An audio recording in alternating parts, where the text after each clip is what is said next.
Oh man, episode 5 of Dehumanized, man.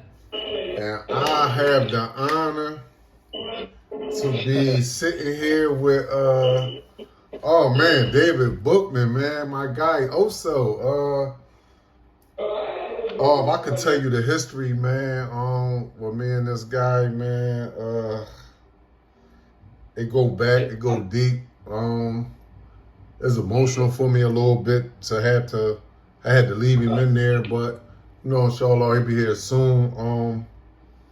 Let's get into it, man. Diamond World. You know what I mean? Diamond World. No. I ain't been in Diamond Street 25 years. I don't even know. That's yeah. You hear him, just y'all? Yeah, just Dave. David do. Diamond World died when I surrendered my life over to Christ, man. That's it for me. Now y'all see what I'm saying, right? His transition is different, man. He not that guy no more, man. So let's talk about that, man. 25 years in. 25 years in, man. I remember it like it was yesterday. Rumbling, hopefully come back soon. Let's talk about what that was like for you this last quarter of a century. I mean, it's hard to explain 25 years in a vacuum, right? Because it's segments of life. We all go through different, we go through different stages. I think the first 10 years was spent in like a blind rage, man. You're just lashing out at the world. You're not really, you know what I mean? You remember for a minute I kind of actually went crazy, man. I kind of lost my mind. I changed my name to Zero Dark 30, had a bald head. Like I was like, you know what I'm saying? Like I was mad at I was mad at everybody, man. I hated everybody. I hate the police, the judges, the family, everybody. You know what I'm saying? So it's a different transition, but you really just mad at yourself. You think you mad at everybody else, but you're really mad at yourself because at some point you start to recognize your potential and what you could have done with your life. And I think that's what messed with me the most, man, is I realized like I wasn't really a stupid nigga. Like, you know what I'm saying? And then I think at some point you get jaded. But then, the people who love you, man, they the ones that really, they do it, man. They chip away at all that armor, man, because they resilient and they love. Like real love is transformative, right? And it kind of transformed me into what I am growing into. So, because I haven't quite arrived yet. I ain't achieved it all yet. But this 25 years has been turbulent, I can say, just to shorten it up. It's been up and it's been down. And I've seen the ups and I've seen the downs. You've seen the downs. You've seen the downs. I came in here when I was 18, man. We don't tend to talk about this because we looked at it as the villains in the story, right? But prison is a very traumatic experience, right? No matter how aggressive you are, no matter how tough you are, no matter how well you know how to fight or how many people you know, it's a very traumatic experience. Just imagine you in the house one night. I'm laid up with some girl. Can't even remember her name. 25 years later, right? Laid up with some girl, right? Talking to my bro on the phone. You on your way to get me? Literally, this is real life. You on your way to pick me up, and the police kick in my door with guns drawn, throw me in some metal handcuffs, throw me in the back of a paddy wagon, drive me to an underground police station, throw me into some holding cell, fingerprint me, photograph me, interrogate me for hours, and then charge me with a crime I ain't had nothing to do with, right? And then I spent the last 25 years of my life dealing with that moment. That was my introduction into my arrest. That stuff pisses you off, man. That stuff kind of has an effect on you, whether we realize it or not, whether we talk about it or not, whether we want to acknowledge or not. That has an effect, man. It has an effect, and sometimes the worst way, because most people in that situation, man, nobody likes to feel like a victim. Nobody. You know what I'm saying? Especially if you got some salt in you, man. You got some salt in you. You ain't nobody's victim, right? That just don't sit well with you. You know what I'm saying? Absolutely. That stuff don't sit well. So it's been. But I will tell you this, bro. It's been I hate prison. I don't want to say anything that make prison seem like it's a good place. I hate it, but it's been eye opening. It's been eye opening. I don't know if I would have matured into what I've matured into without this experience. And I hate this experience. I don't want to understate how much I hate being away from the people I love. How much I hate being away from my humanity. I don't want nobody to misunderstand that. Yeah. But you got to take advantage of what you have. And if you have nothing but time, you got to search yourself. You got to figure out yourself. And that's what I did for the last maybe 14 years. That's what I've been doing. Right. And I'm not done. I ain't figured me out just yet. I know I got some of me figured out. Yeah. I ain't all the way there yet. I ain't figured me all the way out yet. Yeah. I still got some potential I ain't tapped into yet. You know what I'm talking about? I know, and it's a different world out here, right? You know, me serving 22 years, right? And still fighting, you know, but you see things so different, so new, but you know you, right? So it's like you don't really allow all the other whispers and stuff to affect you. You transform into the person you know, and you come home with what you got in you mentally, physically, what your mission is, right? And you stay focused on that. All the other stuff is like blur itself out, right? Like you just tap into that zone. But let me ask you this, right? Because you did like I did, right? You spent your entire time not doing time, but fighting to return back to your family. How does that feel to know that you're that close to that door, but you spent your entire time fighting and not just doing time? I'm gonna tell you this, man. It might sound weird, right? Yeah. It actually felt worse than it did when you ain't had no hope. Right. Right? It's scary, right? No, it's not even fear, man. I've never been subject to really like allowing fear to dictate my life, man. Yeah. Once I realized, man, fear, like life don't care about how fearful you are. It's gonna bite your throat out if you let it. Yeah. Right? So fear ain't gonna do nothing for you, man. But it's like when you don't have nothing to look forward to, then you're not excited about nothing. Right? But when you get this far into your fight, you chomping at the bit, like you like, yo, I'm ready. Yeah. Like I'm ready to show the world what I am. I'm ready to flex my spiritual muscle.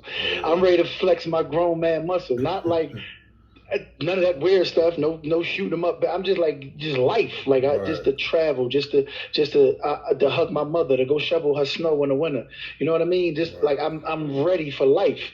And it's been weird knowing that you've been fighting, because before Crash, and I ain't too big on. I like what he did with these open files, but his office is still a little out of control. But I got a comment on that, but go ahead. but before him, right? You were always fighting. It was like a gladiator death match, and you was like the African slave they threw in the ring with like a cowhide shield and a bamboo stick, and this gladiator got all this. He got a metal sword, a metal shield. He got a mace with these spikes on it. You like, how the hell I'm gonna beat this joker? That's what it was like, right? That's what the fight was like. But now, they geared me up. I got me 2 gladiuses, right? I got me a sheath. I got me, some greaves. I'm suited up, right? So now I'm ready. And it actually feel good to know that you in a fight. Yeah. And now it only stand on what is right and what is wrong. Because innocent and guilt, I don't think that matters in Pennsylvania one way or another. Probably in any justice system in the world, they don't really care if you did it or you didn't. But it's about winning and losing. Right. And when you understand that from the battle, right, even with these lawyers, as us in here, we guerrilla warfare. Right. You know what I'm saying? They following the Geneva Convention, these lawyers, but the DAs out there like warlords. They kidnapping our families and holding them ransom. You know what I'm saying? I like how you put that. Yeah. That's how it is, man. So you gotta like, it feel good, the anticipation, but it also feel like, man, like you could see it, bro. When you can see it and you can't touch it. I just described this to somebody literally today, like hope, like grace, like that grace is right there, and you can see it, but you can't experience it, and that's like, you know what I mean? It's like it's like a beautiful torture. I don't know how to explain it any other way, man. It's like I'm ready for it. I know it's there. I want it. So so without giving the people too much, right? Because people do be still in game, right? What's your plans though? Like, what is it that you want to experience the most? Because I can tell you this, right? I wanted to experience the way the food is now, right? Oh man, the different seasons and how it tastes. Like I ain't really get a chance to like go nowhere, so I get all mine as home cooked. I might, you grub up in it, huh? No, I got all mine is home cooked. Like my wife, we might stop somewhere if I want to try something, but her hand nice, so I was blessed with that, but but the food is different out here. It's so exotic. It look different. It look better. The fruit look better. I've eaten fruit that I never even heard of before. Like dragon fruit, I never even heard of that before I went to prison. You know what I'm saying? I eat it dragon now. Fruit. Yeah, I eat it now, though. Well, you always been in some strange stuff. I don't even know where you get this dragon fruit from, man. I don't even know. Hey, listen, you can go buy it at Whole Foods in the market. I ain't making it up. The people will verify this, man. And it tastes good. Dragon fruit? Yeah, and it tastes good. It looks funny, but it tastes good. The aesthetics matter, man. The aesthetics matter. What are you excited about? What are you excited to do or experience? Realistically, I don't know, man. I don't really. I'm simple in my hope and my wants, man. I'm really looking forward to waking up not in the 6x9. Right. I'm really looking forward to waking up laid next to my wife. I'm looking for the opportunity for me to her to be able to just have a level of intimacy. And I ain't talking about sex. Right. I'm just talking about to be able to just sit on the couch. Yeah. She can rest her head on my shoulder without somebody blaring my name over a PA system and calling me up front. I gotta walk through a visiting room full of women, children, and dudes bricked up because I'm next to my wife and I'm excited. You know what I'm saying? Like I'm looking forward to not having to hide my erections because I'm excited about my wife. To be honest, I don't mean to be vulgar, but that's like. You know what I'm saying? The only time I get to see her, man, ain't no kids allowed, man. No, but I'm saying the only time I get to see her is in person, is on a contact visit, and you know what I'm saying? Like they limit your. I mean, you talking about the dehumanization of people, man. They limit your humanity, the basic things like the simple, like a laying of the head on the shoulder, like I matter. You know what I'm saying? Like somebody feels me enough to want to be connected to me. And they would want to lay their head on my shoulder. And that's not allowed in here. They frown upon that. Yeah. That level of human connection will warrant a rebuke. Right. They will call my name over the PA system to warn me about that level of human connection. Yeah. And above all else, man, I'm not like, the Lord will bless me, I'll travel. The Lord know my appetite, I'll eat. You know what I'm saying? He knows the desires of my heart, so I'll get what I need. But just to have my humanity unimpeded with the people I love, bro. Yeah. So lastly, right, I want to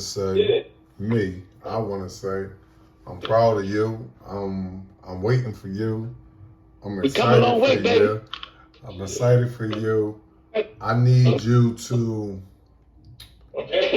lead the people, especially the youngest, man. Cause I don't turn a blind eye to them. I don't flag them. I don't diminish them because we all was in their shoes at one point, right? When you don't have no one to guide you to tell you what not to do, you can't tell them what to do, right? So we can only show them by example. So just share with them some piece of advice before they end up in a situation that you are currently still in and that I was in.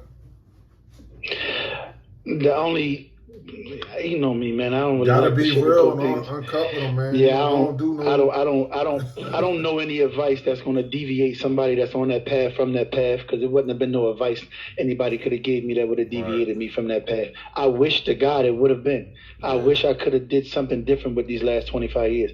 But what I will say is this.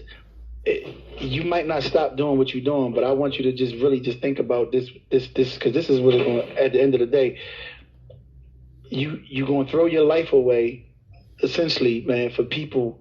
When you look up 15 years into your incarceration, 20 years into your incarceration, you're going to look out into a room that was once crowded with admirers, and you're going to see like 3 stragglers just sitting around. Yeah. Mm-hmm. And that's when it's going to hit you, man. Like you just wasted all your life on nothing. Yeah. On nothing. That's the only thing I could think to say, man, because they're going to do what they're going to do, and they're going to be who they're going to be. I deal with them in here, a lot of them, man, and a lot of them, I see them, and I don't never try to front on them. I see them, even though I don't necessarily agree with them, I can understand them. I know where they come from. I know what my bad. You know you went from a wild child to a mentor. Yeah, unfortunately, I can't shake them, man. They be all over me, man. We can only teach and lead by example because we know what that feels like. But I appreciate you. I thank you. Any last words for the people? Man, my last words would be, man, to put God first, man, and to love the people you have while you have them, and to hold on to people that really show you what love is, man. Don't just everything that glitter ain't gold, man. The people that really matter, they're gonna be there for you when the well is dry, when the land is barren, and it ain't no rain falling from the sky, and your crops ain't growing. The people that's right there looking at the dirt with you, right? That's hungry with you, that's got the tattered rags on with you. Them the people you give your time and energy to, man, because everybody else is just going to be a memory. You can't trade memories for money. You can't go to no bank in America and tell them, look, man, I need a loan to buy a house or to help my brother get out of jail, but I got some memories of what I did back in 1997. They're not going to give you that. They're not going to transfer currency for memories. They're not. It just don't work like that. So hold on to the people you got, man, and keep God first. With that, hit that like button, hit that subscribe button. Tap in any information that you need to know. You can reach out to me. His information will be on here. Just pay attention. He coming soon, man. Something powerful coming your way, man. Free Dave Bookman, man. Wake up before you can. Give us free. Give us free. Amen. Yeah.